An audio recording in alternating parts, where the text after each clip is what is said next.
आज हम उस परम सत्ता की चर्चा करेंगे जिसे समझना साधारण बुद्धि के परे है।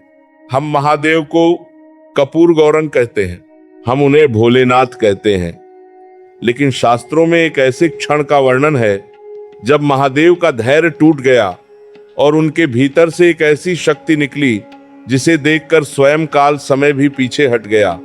आज की यह यात्रा आपको उस रहस्यमयी संसार में ले जाएगी जहां डर और भक्ति का मिलन होता है। जिज्ञासा का विषय यह है कि क्या महादेव, जो दया के सागर हैं, कभी इतने भयानक हो सकते हैं कि उनके अपने ही अंश उन्हें देख न सके? क्या आपने कभी सोचा है कि काशी के अधिपति काल भैरव वास्तव में महादेव के क्रोध की वो अग्नि है जो केवल अधर्म को भस्म करने के लिए प्रकट हुई थी? कलेजा पत्थर का कर लेना, क्योंकि आज की ये कथा आपके रक्षक महादेव के उस रूप की है जिसके बारे में सुनकर रोंगटे खड़े हो जाते हैं।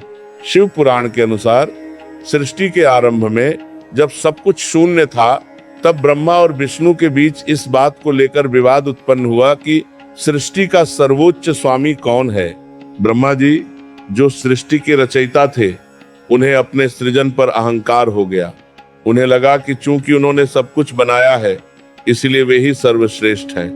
मेरे लाडले, यहाँ एक बहुत बड़ा जीवन दर्शन छिपा है। अहंकार वहीं जन्म लेता है जहां मैं का भाव आ जाता है। ब्रह्मा जी के 5 मुख थे और उनके 5वें मुख ने महादेव के प्रति अत्यंत अपमानजनक शब्दों का प्रयोग किया। उन्होंने महादेव को कपारदी और शमशान निवासी कहकर उनकी अवहेलना की। विष्णु जी ने उन्हें रोकने का प्रयास किया, पर जब अहंकार की बुद्धि भ्रष्ट होती है तो उसे स्वयं ईश्वर भी नहीं समझा सकते। उस समय सत्यलोक में एक दिव्य ज्योतिपुंज प्रकट हुआ। वह ज्योतिपुंज इतना विशाल था कि उसका न आदि था न अंत। ब्रह्मा जी ने अपने अहंकार में उस ज्योति को पहचानने से मना कर दिया। तभी उस ज्योति के केंद्र से एक ऐसी आकृति उभरी जिसकी आंखें प्रलय की अग्नि की तरह धधक रही थी। महादेव ने केवल अपनी एक अंगुली के नाखून से ब्रह्मा जी के उस 5वें मुख को काट दिया जिसने महादेव का अपमान किया था। यह कोई साधारण हिंसा नहीं थी, ये अहंकार के विनाश का प्रतीक था। ब्रह्मा जी का घमंड पल भर में चकनाचूर हो गया। लेकिन यहाँ से एक और रहस्यमयी लीला शुरू हुई। ब्रह्मा जी का कटा हुआ सिर भैरव के हाथ से चिपक गया। भैरव, जो महादेव के सबसे तामसिक और उग्र अवतार थे, उन पर ब्रह्म हत्या का दोष लगा। यह महादेव की ही लीला थी ताकि वे संसार को कर्मफल का सिद्धांत समझा सकें। महादेव ने भैरव से कहा, जाओ, इस कपाल को लेकर तीनों लोकों में भ्रमण करो और जब तुम काशी पहुंचोगे तभी तुम्हें इस पाप से मुक्ति मिलेगी। मेरे प्यारे भक्तों, यहाँ से भैरव अवतार का वो पक्ष शुरू होता है जो हमें सुरक्षा देता है। भैरव जब काशी पहुंचे तो ब्रह्मा का सिर उनके हाथ से गिर गया। वह स्थान आज कपाल मोचन तीर्थ के नाम से जाना जाता है। महादेव ने भैरव को काशी का कोतवाल रक्षक नियुक्त किया। जिज्ञासा तब और बढ़ जाती है जब हम भैरवी यातना के बारे में सुनते हैं। गरुड़ पुराण और शिव पुराण कहते हैं कि जो व्यक्ति काशी में देह त्याग करता है उसे यमराज के पास नहीं ले जाया जाता, उसका हिसाब स्वयं काल भैरव करते हैं। लेकिन भैरव बाबा का न्याय बहुत कठिन है। वे व्यक्ति के जन्मों जन्मों के पापों का हिसाब कुछ ही क्षणों में कर देते हैं। उन क्षणों में जो पीछा होती है उसे भैरवी यातना कहते हैं। ये पीछा नर्क की हजारों वर्षों की पीछा के बराबर होती है, लेकिन इसके बाद आत्मा सीधे मोक्ष को प्राप्त होती है। भैरव का वाहन काला कुत्ता है। कुत्ता वफादारी और सतर्कता का प्रतीक है। ये हमें सिखाता है कि भक्ति में हमेशा सतर्क रहना चाहिए। भैरव अवतार का रहस्य ये है कि वे मृत्यु के भय को खत्म कर देते हैं। जो भैरव की शरण में है उसे काल भी स्पर्श नहीं कर सकता। अक्सर लोग पूछते हैं कि हम महादेव के डरावने रूपों की पूजा क्यों करते हैं। मेरे लाडले, इसका उत्तर सत्य में छिपा है। मृत्यु डरावनी है, विनाश डरावना है, लेकिन क्या वह सत्य नहीं है? शिव के भयानक अवतार हमें इस नश्वर संसार की सच्चाई का आईना दिखाते हैं। भैरव अवतार हमें सिखाता है कि जब हमारे भीतर का अहंकार ब्रह्मा का 5वां मुख बहुत बढ़ जाए तो उसे काटना ही पड़ता है। शिव का रौद्र रूप हमारे भीतर की बुराइयों का संहारक है। यदि आप काल भैरव के सामने अपनी बुराइयों को समर्पित कर देते हैं तो वे आपके लिए भोलेनाथ बन जाते हैं। आज हम उस अवतार की बात करेंगे जिसने ये सिद्ध कर दिया कि महादेव को भोला समझना उनकी दया है, पर उन्हें निर्बल समझना काल की सबसे बड़ी भूल होगी। क्या आपने कभी सोचा है कि जब प्रेम का अपमान होता है तो करुणा करने वाले महादेव कैसे महाविनाशक बन जाते हैं? आज की कथा उस वीरभद्र की है जिसके एक एक रोम से महाविनाश की ज्वाला निकलती थी। कलेजा पत्थर का कर लेना, क्योंकि आज रक्त, प्रतिशोध और महादेव के तांडव की वो गाथा शुरू होने वाली है जिसने देवताओं को भी अपनी जान बचाकर भागने पर मजबूर कर दिया था। दक्ष प्रजापति जो ब्रह्मा के पुत्र थे, उन्होंने एक विशाल कनखल यज्ञ का आयोजन किया। उन्होंने सभी देवी देवताओं को बुलाया, लेकिन अपने ही दामाद महादेव और पुत्री सती को निमंत्रण नहीं दिया। सती पिता के मोह में बिना बुलाए यज्ञ में पहुंच गईं। वहां उन्होंने देखा कि उनके आराध्य, उनके स्वामी महादेव के लिए कोई स्थान नहीं रखा गया था और उनके पिता दक्ष भरे समाज में शिव की निंदा कर रहे थे। ये केवल एक कथा नहीं है, ये प्रतीक है उस अपमान का जो एक भक्त अपने भगवान के लिए नहीं सह सकता। माता सती ने उसी क्षण अपनी योग अग्नि से अपने शरीर को भस्म कर दिया। जब यह समाचार कैलाश पहुंचा तो महादेव जो अनंत समाधि में थे, उनका ध्यान भंग हो गया। उस समय महादेव का स्वरूप भोलेनाथ का नहीं बल्कि रुद्र का था। उन्होंने अपनी एक जटा बाल उखाठी और उसे पर्वत पर दे मारा। उसी जटा के दो भागों से प्रकट हुए वीरभद्र और महाकाली। वीरभद्र का स्वरूप इतना डरावना था कि उसे देख पाना किसी साधारण मनुष्य के वश में नहीं था। शिव पुराण के अनुसार वीरभद्र की काया बादलों के समान काली और विशाल थी। उनकी हजारों भुजाएं थीं, जिनमें त्रिशूल, तलवार, गदा और धनुष जैसे महाविनाशक अस्त्र थे। उनकी आंखों से प्रलय की अग्नि बरस रही थी और उनके पैरों की धमक से पृथ्वी पाताल की ओर धंसने लगी थी। वीरभद्र ने महादेव को प्रणाम किया और पूछा, प्रभु मेरे योग्य क्या आज्ञा है? महादेव ने केवल एक इशारा किया, दक्ष के यज्ञ का विनाश कर दो। वीरभद्र के साथ शिव के गणों की सेना चली, जिसे रुद्रगण कहा जाता है। यह कोई साधारण युद्ध नहीं था। वीरभद्र ने यज्ञशाला में पहुंचते ही जो तांडव मचाया, उसे देखकर इंद्र, वरुण और कुबेर जैसे देवता भी छिपने की जगह ढूंढने लगे। वीरभद्र ने देवताओं की भुजाएं काट दी, ऋषियों की दाटी उखाड़ दी और यज्ञ के कुंड को रक्त से भर दिया। जिज्ञासा यहाँ बत्ती है कि क्या वीरभद्र ने केवल राक्षसों को मारा? नहीं, उन्होंने उन सभी को दंड दिया जो उस अपमान के समय मौन थे। अंत में वीरभद्र ने दक्ष प्रजापति को पकड़ लिया।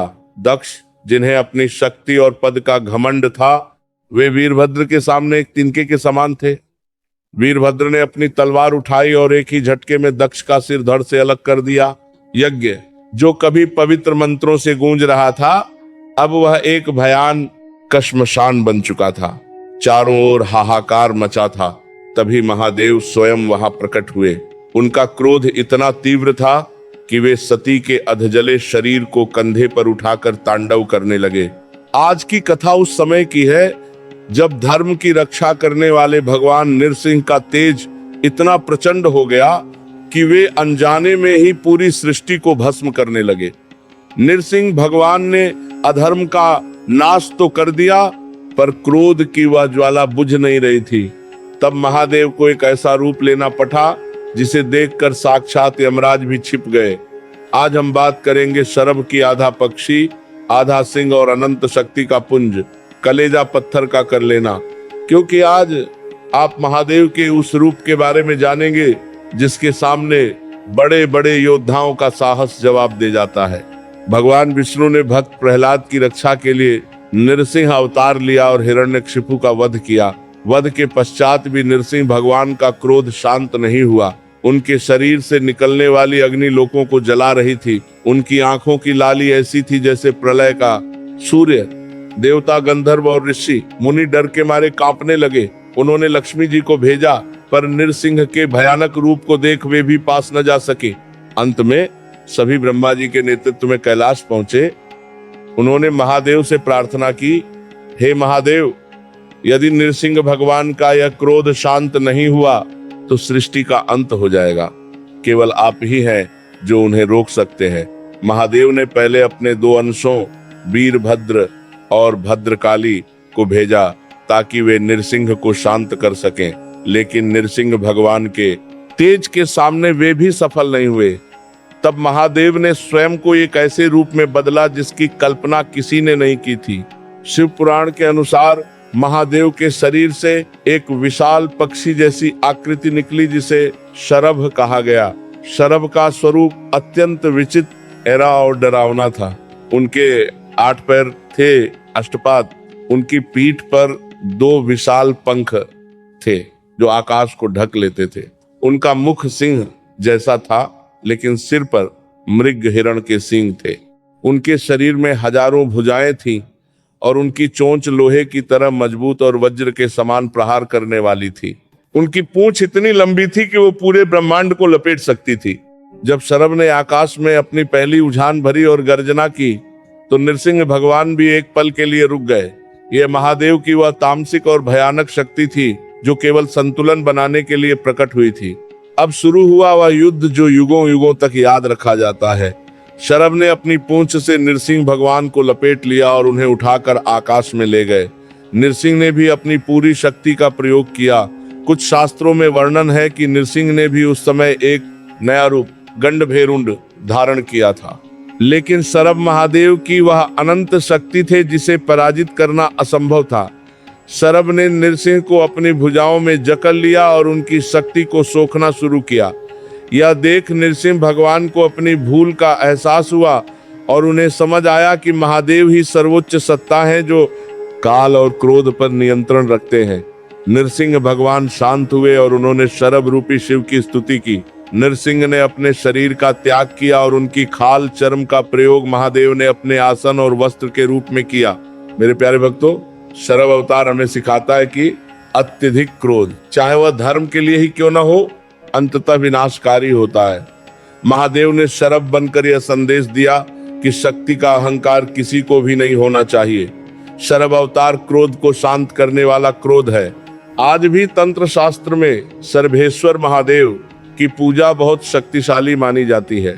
कहा जाता है कि जो व्यक्ति शत्रुओं से बहुत अधिक घिरा हो या जिस पर कोई तंत्र मंत्र का काला साया हो, सर्वेश्वर का नाम लेते ही वह साया भस्म हो जाता है। यह महादेव का वह रहस्यमयी रूप है जो डरावना तो है पर अपने भक्तों के लिए अभयदान देने वाला है। आज की कथा उस अवतार की है जो न केवल भयानक है बल्कि अत्यंत रहस्यमयी भी है। क्या आप जानते हैं कि महाभारत के सबसे शक्तिशाली योद्धाओं में से एक गुरु द्रोणाचार्य का पुत्र अश्वत्थामा कोई साधारण मनुष्य नहीं बल्कि साक्षात महादेव का ही अंश है। जिज्ञासा का विषय यह है कि महादेव ने एक ऐसे योद्धा के रूप में जन्म क्यों लिया जिसे अंततः भगवान कृष्ण का श्राप झेलना पड़ा। आज हम अश्वत्थामा के उस रौद्र रूप की बात करेंगे जिसने महाभारत के अंत में वो भयानक पाप किया जिसे सुनकर आज भी रूह कांप जाती है, कलेजा पत्थर का कर लेना, क्योंकि यह कथा एक अमर योद्धा के अंतहीन दर्द और शिव के क्रोध की है। महाभारत के अनुसार गुरु द्रोणाचार्य ने भगवान शिव की घोर तपस्या की थी।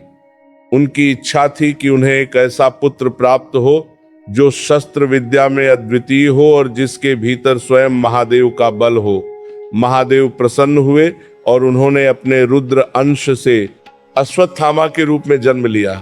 अश्वत्थामा के जन्म के समय उसके गले से अश्व घोड़े के हिनहिनाने जैसी ध्वनि निकली, इसलिए उसका नाम अश्वत्थामा पड़ा। उसके मस्तक पर जन्म से ही एक दिव्य मणि थी जो उसे भूख, प्यास, रोग और अस्त्र शस्त्रों के भय से मुक्त रखती थी। लेकिन महादेव का यह अंश शांत रहने के लिए नहीं बल्कि कुरुक्षेत्र के महाविनाश में रुद्र की भूमिका निभाने के लिए आया था। महाभारत युद्ध के अंत में जब दुर्योधन मृत्युशैया पर था, अश्वत्थामा का क्रोध सीमा पार कर गया।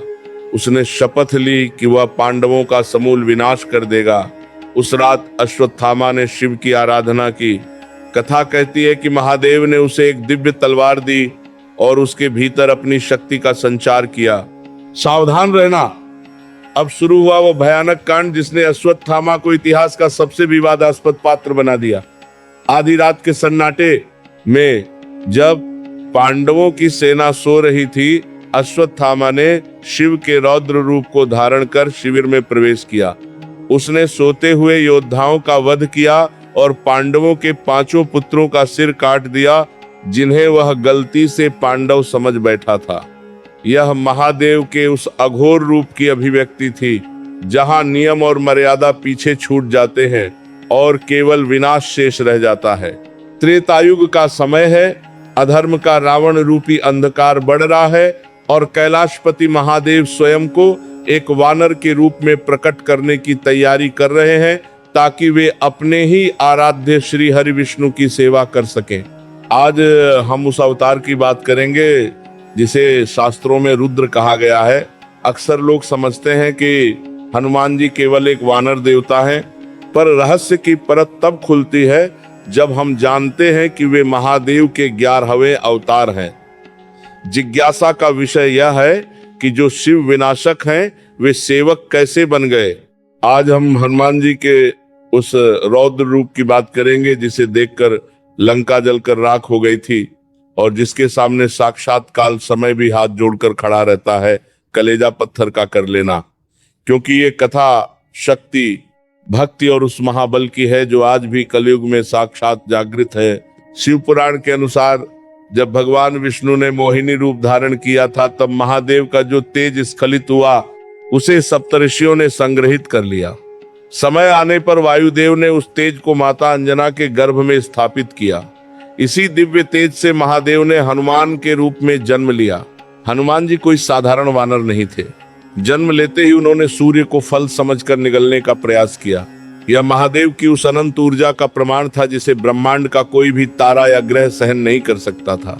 इंद्र के वज्र से जब उनकी ठोड़ी हनु टूटी, तब उन्हें हनुमान नाम मिला। महादेव का यह अवतार मृत्युंजय है, जिसे ब्रह्मा, विष्णु और स्वयं इंद्र ने अपनी समस्त शक्तियां प्रदान की। जिज्ञासा तब बढ़ जाती है जब हम हनुमान जी के रौद्र रूप को देखते हैं। वाल्मीकि रामायण में वर्णन है कि जब रावण की सभा में हनुमान जी की पूंछ में आग लगाई गई, तब उन्होंने महादेव के वीरभद्र अवतार जैसा ही भयानक रूप धारण किया। उन्होंने एक छलांग से पूरी लंका को अग्नि की भेंट चढ़ा दिया।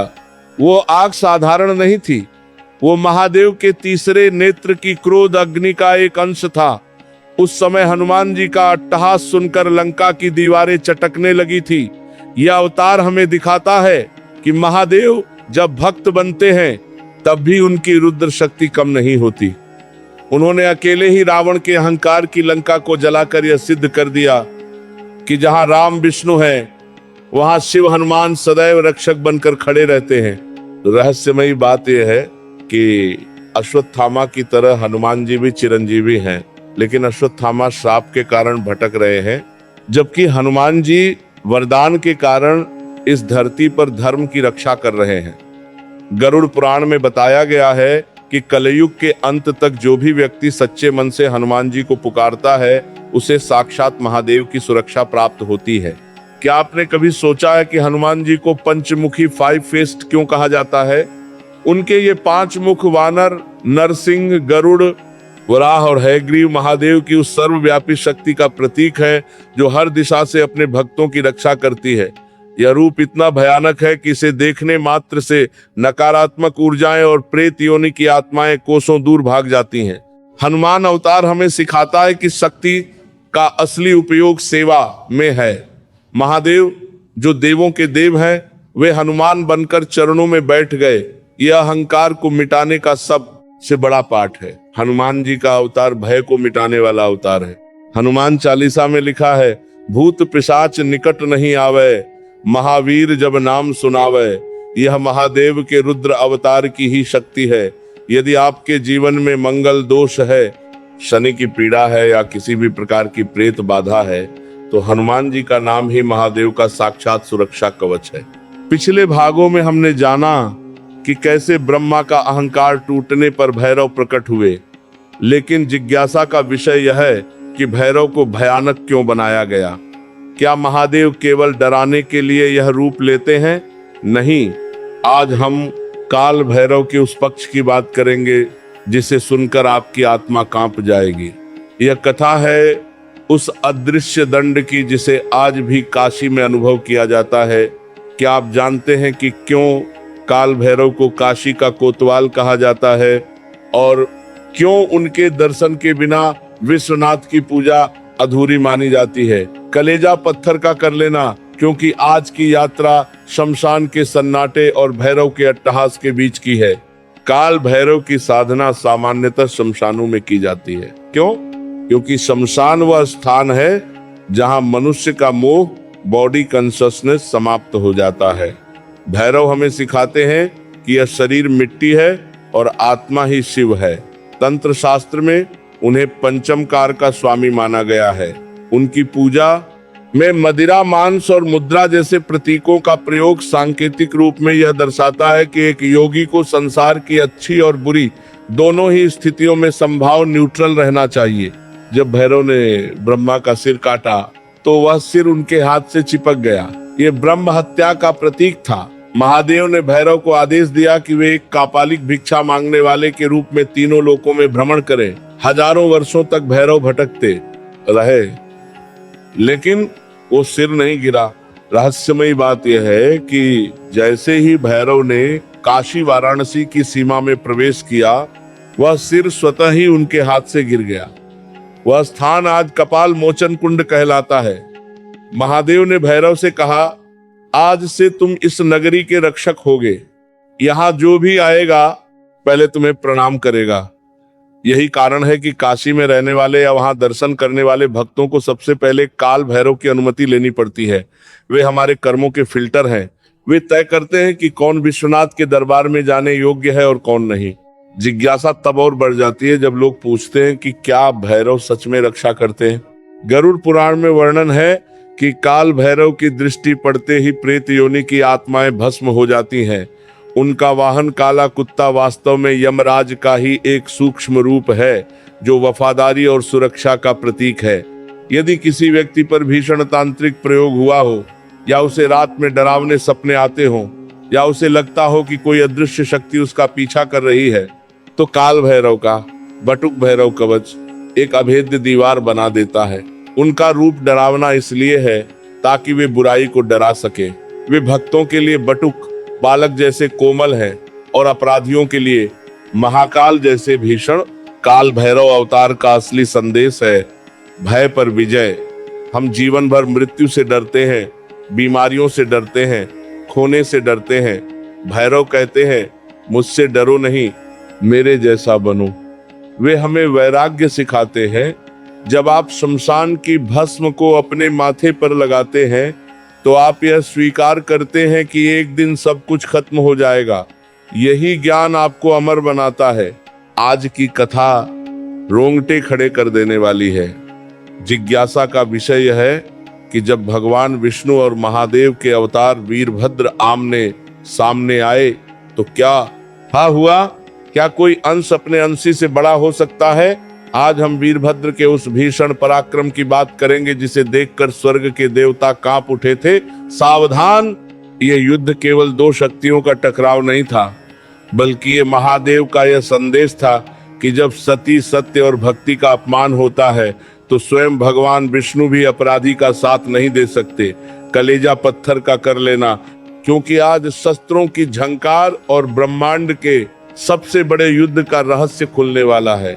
शिव पुराण के अनुसार जब वीरभद्र ने दक्ष की सेना का संहार करना शुरू किया तो सबसे पहले इंद्र ने अपना वज्र चलाया। वीरभद्र ने उस वज्र को खिलौने की तरह पकड़कर दूर फेंक दिया। यमराज ने अपना काल दंड चलाया, पर वीरभद्र के एक हुंकार मात्र से वह दंड शांत हो गया। जब सभी देवता लहूलुहान होकर भागने लगे, तब दक्ष प्रजापति ने व्याकुल होकर भगवान विष्णु को पुकारा। विष्णु जी जानते थे कि दक्ष ने पाप किया है, पर चूंकि वे यज्ञ के रक्षक थे, इसलिए उन्हें युद्ध में उतरना पड़ा। जब गरुड़ की गर्जना हुई और भगवान विष्णु अपने शंख पांचजन्य को बजाते हुए आए, तो लगा कि अब वीरभद्र का अंत निश्चित है। लेकिन वीरभद्र, जो महादेव के क्रोध से जन्मे थे, वे मृत्यु के भय से मुक्त थे। उनके हजारों हाथों में शस्त्र चमकने लगे और उन्होंने साक्षात श्री हरि को युद्ध के लिए ललकारा। वीरभद्र और भगवान विष्णु के बीच ऐसा भीषण युद्ध हुआ कि पृथ्वी का संतुलन बिगड़ने लगा। विष्णु जी ने अपनी कौमोदकी गदा और सारंग धनुष से बाणों की वर्षा की, पर वीरभद्र ने अपने त्रिशूल से उन सबको हवा में ही काट दिया। अंत में भगवान विष्णु ने अपने सबसे अमोघ शस्त्र सुदर्शन चक्र को छोड़ा। सावधान रहना, सुदर्शन चक्र वह शस्त्र है जिससे आज तक कोई नहीं बच सका। लेकिन जैसे ही वह चक्र वीरभद्र की ओर बढ़ा, वीरभद्र ने उसे देखकर केवल एक गर्जना की। वह चक्र वीरभद्र के कंठ के पास आकर स्थिर हो गया। शिव पुराण कहता है कि चक्र ने महादेव के अंश को पहचान लिया और वह उनके शरीर को स्पर्श नहीं कर सका। यह देखकर स्वयं विष्णु जी मुस्कुराने लगे और उन्होंने जाना लिया कि महादेव के इस तामस अवतार को जीतना असंभव है, क्योंकि वे स्वयं सत्य के पक्ष में लड़ रहे हैं।